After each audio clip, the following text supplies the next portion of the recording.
आइए, आज आप लोगों को कल मैं 3 वेद के बारे में पढ़ाया था, एक वेद बाकी रह गया था। तो आइए हम आज उस वेद को पूरा करते हैं और शतपथ ब्राह्मण के बारे में जो ग्रंथ है उसके बारे में पढ़ेंगे। और इसी तरह से प्रमुख नदियाँ ऋग वेद में जो उल्लेख है प्रमुख नदियाँ का, आज उन नदियों के बारे में पढ़ेंगे कि आज प्राचीन में उनका क्या नाम था और वर्तमान में उनका क्या नाम है। इन सारे चीज़ों को आज हम पढ़ेंगे। तो आइए शुरू करते हैं ये क्लास। अथर्ववेद, कौन वेद? अथर्ववेद। अथर्ववेद में परिचय है। अब परिचय जानते हैं अथर्ववेद का। तत्कालीन लोक परंपराओं, भूत प्रेत तथा विभिन्न औषधियों का उल्लेख है। मतलब तत्कालीन लोक परंपराओं, उस वक्त जो तत्कालीन लोगों की समाज का रीति रिवाज था, परंपरा था, उसके बारे में बात हो रही है। और भूत प्रेत तथा विभिन्न प्रकार के औषधियों के बारे में, दवाओं के बारे में पूरा उल्लेख मिलता है अथर्ववेद में। अब आते हैं, इसका दूसरा पॉइंट है कि अन्य वेदों की अपेक्षा, अन्य वेदों की अकॉर्डिंग, अन्य वेदों की अपेक्षा, अन्य वेदों की बनिस्बत सर्वाधिक ऐतिहासिक महत्व का ग्रंथ है। कह रहा है कि अन्य वेदों में की अपेक्षा में सबसे ज्यादा ऐतिहासिक जो जानकारी दी जाती है वह जानकारी इसमें अथर्ववेद में सबसे ज्यादा जानकारी इतिहास की मिलती है। अब आते हैं, अगला पॉइंट क्या है? कुल 20 मंडल है। इसमें कुल कितने मंडल है? 20 मंडल है। 730 सूक्त है, 5987 मंत्र, जिसमें 1200 मंत्र ऋग्वेद के हैं। कुल मंत्र इसमें कितना है? 5987 मंत्र है, जिसमें 1200 मंत्र ऋग्वेद के हैं।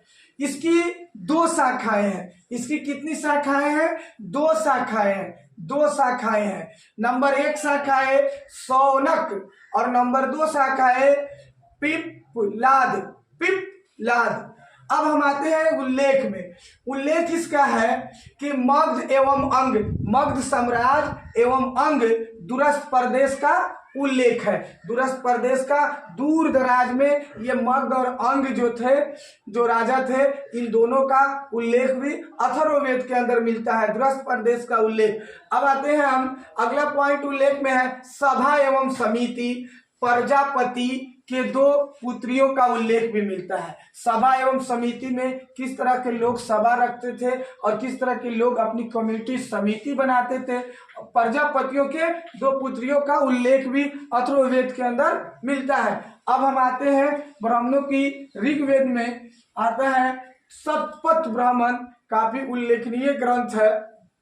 तो उसके परिचय के बारे में हम जानते हैं। शतपथ ब्राह्मण का परिचय है कि शुक्ल यजुर्वेद का ब्राह्मण ग्रंथ है।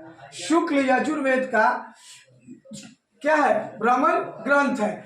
अब अगला पॉइंट इसका है कि प्राचीनतम एवं सबसे बड़ा ब्राह्मण ग्रंथ है। ब्राह्मण ग्रंथ की जितनी भी किताबें हैं, जितनी भी ग्रंथ हैं, उनमें सबसे पुराना और सबसे बड़ा अगर कोई ग्रंथ है तो वह ग्रंथ है ब्राह्मण ग्रंथ, और वह ग्रंथ है शतपथ ब्राह्मण ग्रंथ। अब इसके अंदर उल्लेख किस किस चीजों का है, इसके अंदर क्या क्या प्रमाण मिलते हैं, क्या क्या बताया गया है, तो आइए हम उसके उल्लेख के बारे में जानते हैं। पुनर्जन्म का सिद्धांत, मतलब मनुष्य मरने के बाद भी दोबारा किसी न किसी शक्ल में जन्म लेंगे। इस वेद के अकॉर्डिंग, इस वेद के अनुसार तो पुनर्जन्म का सिद्धांत शतपथ ब्राह्मण में पूरा उल्लेख है। जल प्लावन कथा, जल प्लावन, जल को किस तरह से प्रयोग करना है, जल प्लावन, जल किस तरह से उछलता है, पूरा का पूरा कथा इसके अंदर है। उसके बाद अगला है पुरुखा उर्वशी आख्यान, यानी अपने पूर्वजों के और अपने पुरखों के बारे में उनका पूरा आख्यान किया गया है, उनके बारे में बयान किया गया है कि आपके पुरखा उर्वशी किस तरह से, कैसे थे, किस तरह से रहने वाले थे। इसका पूरा प्रमाण यहाँ शतपथ ब्राह्मण में है। पुरुष मेघ यज्ञ का वर्णन, पुरुष मेघ यज्ञ का वर्णन भी शतपथ ब्राह्मण में ही मिलता है। पति पत्नी क्या था, पति के लिए अर्धांगिनी का काम करता है, क्योंकि पति की अर्धांगिनी होती है और सबसे अच्छा और सबसे सच्चा अगर कोई दोस्त होता है, कोई अपने जिंदगी दुख सुख को गुजारने वाली होती है, तो वह पत्नी ही होती है। अब कह रहा है कि कुरु और जो पंचाल थे वैदिक सभ्यता के सर्वश्रेष्ठ प्रतिनिधि थे। कुरु और पंचाल जो थे वह वैदिक सभ्यता के, वैदिक सिविलाइजेशन के सबसे सर्वाधिक प्रतिनिधि थे। विदेह, मगध एवं गौतम राहुगण की कथा भी मिलती है। इस शतपथ ब्राह्मण के अंदर विदेह भी राजा था और माधव और गौतम, ये राहुगण की कथा भी मिलती है। अब ये थी शतपथ ब्राह्मण की पूरी जानकारी। अब आइए हम प्रमुख नदियों के बारे में, जो ऋग्वेद में पूरी तरह से उल्लेखित है, उसके बारे में हम जानकारी प्राप्त करते हैं। बहुत ही रोमांच भरा ये आपका टॉपिक है और बहुत सारे कॉम्पिटिटिव एग्जामों में इससे क्वेश्चन पूछे जाते हैं, नदिया के बारे में, शतपथ ब्राह्मण के बारे में और इस तरह से अथर्ववेद के बारे में। तो आइए हम शुरू करते हैं प्रमुख नदियों ऋग्वेद में कौन सी नदियां का उल्लेख है, आइए हम उसके बारे में जानते हैं। वर्तमान, अभी जो है, और पुराना, प्राचीन या अन्य नाम, इसके बारे में।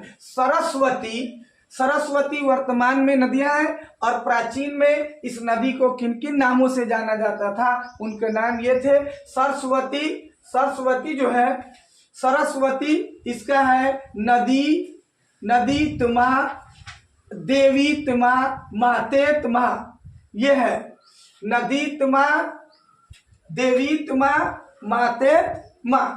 सिंधु सर्वाधिक बार उल्लेख है, सबसे ज्यादा ऋग्वेद में सिंधु नदी का उल्लेख है और ये वर्तमान में सिंधु है। और प्राचीन में, पुराने में इसका नाम क्या था? हिरण्यनी, हिरण्यनी। अब आते हैं चेनाब, अस्कनी। चेनाब का वर्तमान नाम है चेनाब और प्राचीन नाम है अस्कनी। इस तरह से व्यास वर्तमान नाम है, प्राचीन नाम है विपासी। इसी तरह से वर्तमान नाम है रावी और प्राचीन नाम है परुष्णी। इस तरह से वर्तमान नाम है झेलम और प्राचीन नाम ऋग्वेद में इसका नाम आया है वितसता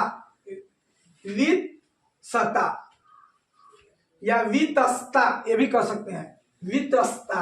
और सतलुज आया है सुतुद्री। सतलुज का प्राचीन नाम है सुतुद्री और गंडक का प्राचीन नाम है सदानीरा। ये था ऋग्वेद में प्रयोग होने वाली नदियों के नाम।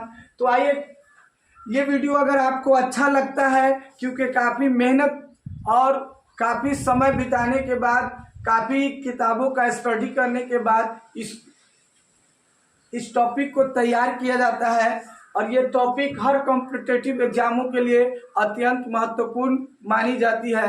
अगर आपको यह वीडियो अच्छा लगता है तो आप लोग अपने दोस्तों के साथ शेयर करें, चैनल को सब्सक्राइब करें और कमेंट करके हमें बताएं, ताकि हम आपको इससे और अच्छा से अच्छा जानकारी और अच्छी से अच्छी वीडियो बनाकर आपके सामने हम पेश करें। इसी के साथ हम अपनी क्लास की समाप्त करते हैं। फिर मिलेंगे हम अगले वीडियो में।